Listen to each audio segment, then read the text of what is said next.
जैसा कि आप सभी लोग जानते हो, कुंडली में 12 राशियां होती है और 12 घर। लेकिन इसमें हमें याद करना क्या है? प्रेडिक्शंस में हमें 12 राशियां और 12 घर से मतलब क्या है, ये सीखना बहुत ज़रूरी है। और हमें इसमें सीखना क्या है, वो ये है कि राशियों का स्वभाव और घर की क्या चीज़ें हैं, किस चीज़ को क्या घर डिनोट करता है, ये जानना बहुत ज़रूरी है। तो सबसे पहले बात करेंगे राशियों के स्वभाव की। जैसा कि आप इस चार्ट में देख सकते हो, इसे याद कर लें। और इसे याद करने का सबसे आसान तरीका बताता हूँ मैं। अपनी उंगलियों पे अग्नि, पृथ्वी, वायु, जल, बस ये 4 चीज़ें याद कर लें। क्योंकि पांचवी जो उसके बाद होगी वो अग्नि होगी, उससे अगली पृथ्वी, उससे अगली वायु, उससे अगली जल। ये 4-4 के सेट में है, अग्नि, पृथ्वी, वायु, जल, अग्नि, पृथ्वी, वायु, जल, अग्नि, पृथ्वी, वायु, जल। ऐसे आपकी सारी 12 की 12 राशियाँ कवर हो जाएगी। और आपको याद रहेगा कि कौन सी राशि अग्नि है, कौन सी राशि पृथ्वी, कौन सी राशि वायु और कौन सी राशि जल। इन चीज़ों को यूज़ कैसे करना है, अब वो सीखते हैं। जब एक जल तत्व ग्रह अग्नि तत्व, वायु तत्व या पृथ्वी तत्व राशि में बैठेगा तो उसकी जो पावर है वो कम हो जाएगी। इसका मतलब क्या है, ये समझना बहुत ज़रूरी है। जब जल तत्व ग्रह यानी चंद्र अग्नि तत्व राशि में, वायु तत्व राशि में या पृथ्वी तत्व राशि में बैठेगा, तब चंद्र अच्छा हो या बुरा, चंद्र का जो फल है वो कम हो जाएगा, इट विल डिक्रीज। उसकी जो पावर है अच्छा करने की या बुरा करने की, दोनों चीज़ों की पावर जो है उसकी घट जाएगी। और जब एक जल तत्व ग्रह जल तत्व राशि में बैठेगा तो उसकी जो पावर है अच्छा करने की या बुरा करने की, दोनों इंक्रीज हो जाएगी, बढ़ जाएगी। ये याद रखें। जब एक अग्नि तत्व ग्रह अग्नि तत्व राशि में या पृथ्वी तत्व राशि में बैठेगा तो उसकी जो पावर है वो बढ़ जाएगी अच्छा या बुरा करने की। और जब एक अग्नि तत्व ग्रह जल तत्व या वायु तत्व में बैठेगा तो उसकी जो पावर है वो कम हो जाएगी, मतलब अच्छा या बुरा करने की जो पावर है वो अग्नि तत्व ग्रह की कम हो जाएगी। जैसा कि आप सभी लोग जानते हैं कि पृथ्वी जो है वो 5 तत्व से बनकर मिलती है, जिसमें एक तत्व आकाश भी है और जो बृहस्पति देव है। और बृहस्पति देव हर एक राशि में अपनी जो ताकत है वो बढ़ाते हैं। इसलिए ये कहावत कही जाती है कि जिसको गुरु मारे उसको कौन तारे, और जिसको गुरु तारे उसे कौन मारे। पृथ्वी तत्व ग्रह किसी भी राशि में बैठे उसकी पावर जो है वो हमेशा बढ़ती है, अच्छा करने की भी और बुरा करने की भी। वायु तत्व ग्रह भी किसी भी राशि में बैठे उनकी भी जो पावर है अच्छा करने की और बुरा करने की, वो हमेशा बढ़ती ही है। अब बात करते हैं पहले घर की, जिसे लगन भी कहते हैं। ये घर आपको डिनोट करता है, आपकी अपीयरेंस, आपका माइंड, आपका behaviour. First house is you. लेकिन इसमें हमें याद करना क्या है, ये पता करते हैं। जो भी ग्रह पहले घर में आएगा या बैठेगा उसकी सारी बिहेवियर, नेचर हमारे पर असर करेगा। मान लो कि जुपिटर यानी गुरु पहले घर में बैठा है तो हमारी जो अपीयरेंस होगी वो गुरु जैसी होगी। हम बहुत ही पोलाइट नेचर के होंगे, अच्छे स्वभाव के होंगे, हम में एक क्वालिटी होगी टू बी अ टीचर। ये सारी क्वालिटीज़ गुरु वाली हमारे अंदर होंगी। लेकिन अगर ये क्वालिटीज़ नहीं हैं तो इसका सीधा सा मतलब है कि कुंडली में हमारा जुपिटर फर्स्ट हाउस में मैलेफिक है। इसके बाद बात करते हैं सेकंड हाउस की। सेकंड हाउस आपका परिवार है, आपकी पैसा है जो कि आप जमा करके रखते हो, आपकी इन्वेस्टमेंट्स हैं, आपका भोजन है कि आप किस तरह का खाना खाते हो, आपका बैंक बैलेंस है, आपकी वॉइस आवाज़ में इसमें सिर्फ आवाज़ ही है कि आपकी आवाज़ जो होगी वो मोटी होगी, पतली होगी, बोल्ड होगी, कैसी होगी, आप सेकंड हाउस से आसानी से बता सकते हो।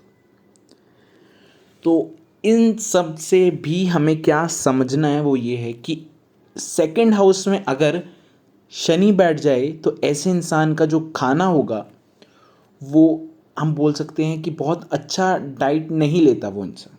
सेकंड हाउस में जिसका शनि होगा उसकी जो आवाज़ है वो बहुत ज़्यादा मोटी होगी, तीखी आवाज़ होगी उस इंसान की। ये सारी चीज़ें आप सेकंड हाउस और प्लैनेट जो उसके अंदर बैठे हैं ऐसे ऐसे आप प्रिडिक्शंस कर सकते हो इन अ ईजी मैनर।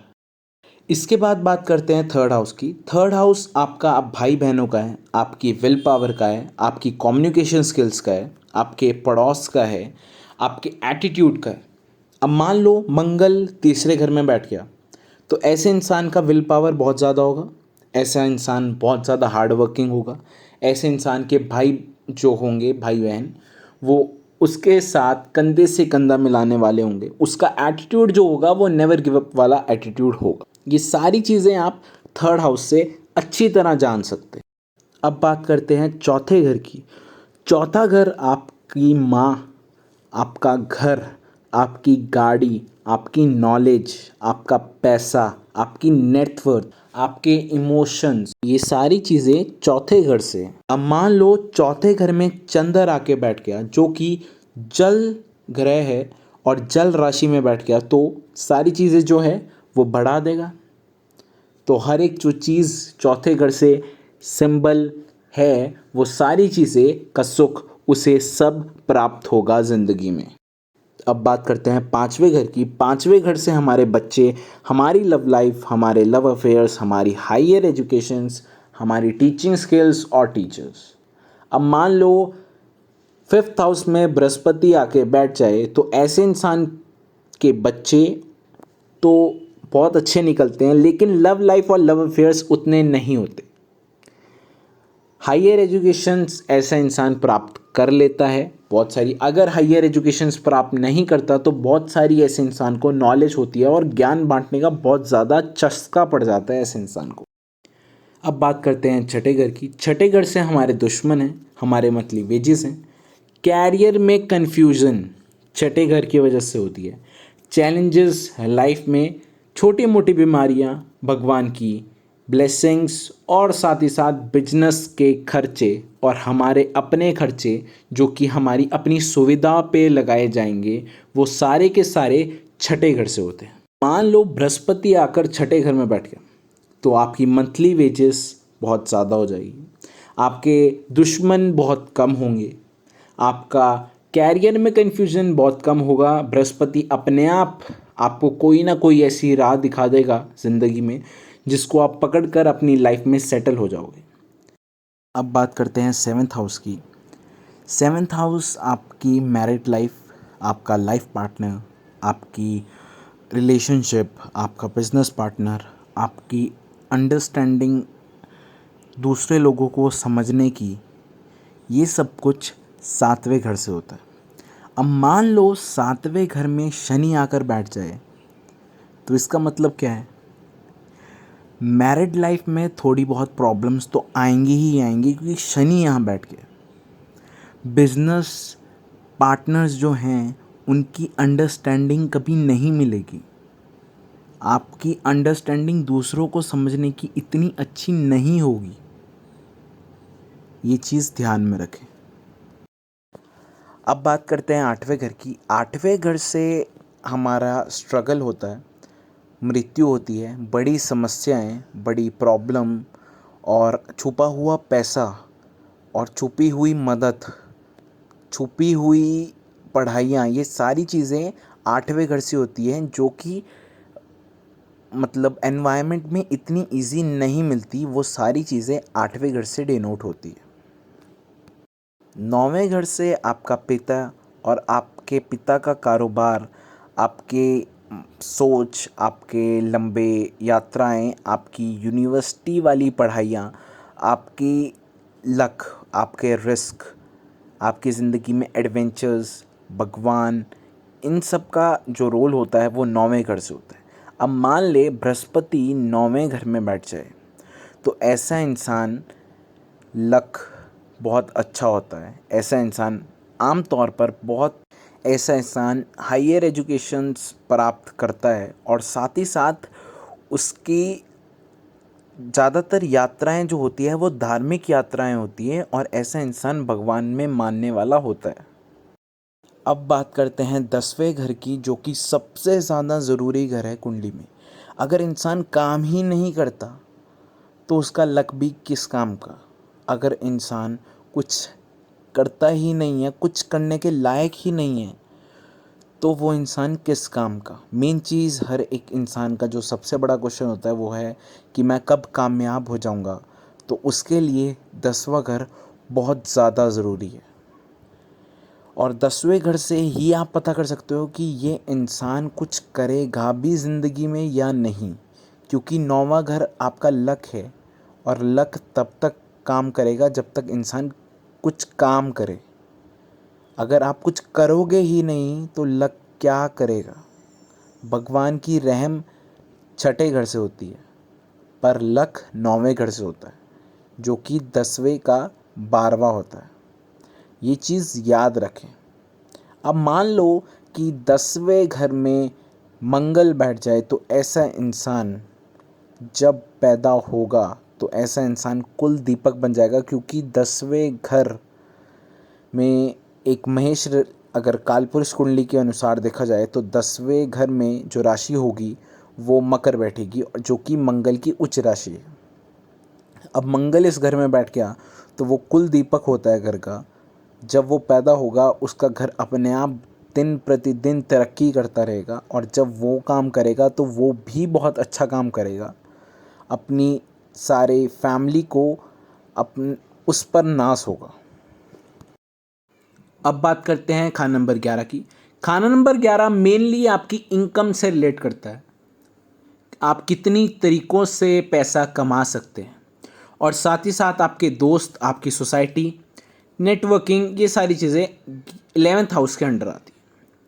अब एग्जाम्पल के लिए 11वें घर में 4 ग्रह हैं तो ऐसे इंसान की इनकम 4 जगह से आनी चाहिए, लेकिन बहुत बार पाया गया है कि ऐसा नहीं होता।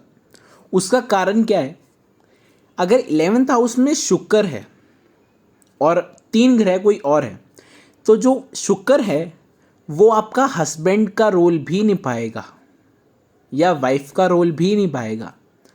तो अगर 11th हाउस में शुक्र है तो बहुत चांसेस हैं कि आपका पति या पत्नी जॉब में होंगे और पैसा अर्न कर रहे होंगे। साथ ही साथ अगर 3 ग्रह और हैं, अगर मान लो वहाँ बुध है तो बच्चे की इनकम, और अगर मंगल है तो भाई की इनकम। तो ये कई बार सिचुएशंस हो जाती हैं, इसलिए ये आइडेंटिफाई करना बहुत ज़रूरी होता है कि उसकी इनकम उसके लिए कौन सा ग्रह देगा। अब ये चीज़ें आप खान नंबर 10 से बहुत अच्छी तरह जान सकते हैं कि उसे बेस्ट इनकम कौन सा घर देगा, या फिर इसके लिए अष्टक वर्ग का यूज़ करते हैं, वो मैं आपको बाद में बताऊंगा। अब बात करते हैं खाना नंबर 12 की। खाना नंबर 12 मेनली हमारी एक्सपेंडिचर्स हैं, साथ ही साथ हॉस्पिटल, जेल, इमेजिनेशन, क्रिएटिविटी, और रात को सोते समय खाना नंबर 12 का एक बहुत बड़ा रोल होता है, क्योंकि खाना नंबर 12 में सब कॉन्शियस माइंड है और जब हम सोएंगे उसके बाद ही हमारा सब कॉन्शियस माइंड जो है वो एक्टिवेट होता है। इसलिए बहुत बार अगर 12वां घर मेलेफिक है तो ऐसे इंसान को रात को सोने में प्रॉब्लम आएंगी ही आएंगी, या रात को लेट सोता होगा या कच्ची नींद आती होगी। अब खाना नंबर 12 में मान लो केतु विराजमान, तो केतु खाना नंबर 12 में क्या करेगा? आपकी इमेजिनेशंस बहुत सारी बनाएगा पर कभी उसे सफल नहीं होने देगा। हॉस्पिटल के जो मतलब चक्कर हैं वो आपको बार बार लगवाता रहेगा। आपकी इमेजिनेशन जो है वो बार बार कहीं ना कहीं किसी ना किसी फील्ड में दौड़ती ही रहेगी।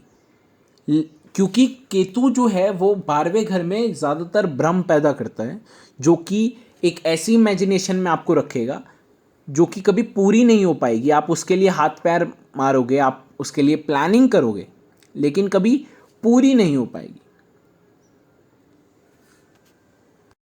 अब जो चीज़ बताऊंगा मैं वो बेस है, उसको ध्यान में रख के ही प्रिडिक्शंस करनी है। और वो मेन चीज़ है कालपुरुष कुंडली और घर के कारक। ये मेन चीज़ है, इसको याद रखना बहुत ज़रूरी है।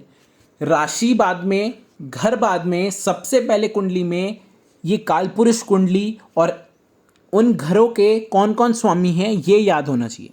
उसके बेस पे ही प्रिडिक्शन करनी है, ये बात याद रखें। अब मैं जो चार्ट दिखाने वाला हूँ वो चार्ट अच्छी तरह याद कर लें और उसके बेस पे ही प्रिडिक्शन करनी है। कैसे करनी है वो मैं अगली वीडियो में और नेक्स्ट क्लास में आपको बताता हूँ। अब मैं चार्ट दिखाने वाला हूँ, उस चार्ट को अच्छी तरह याद रखें।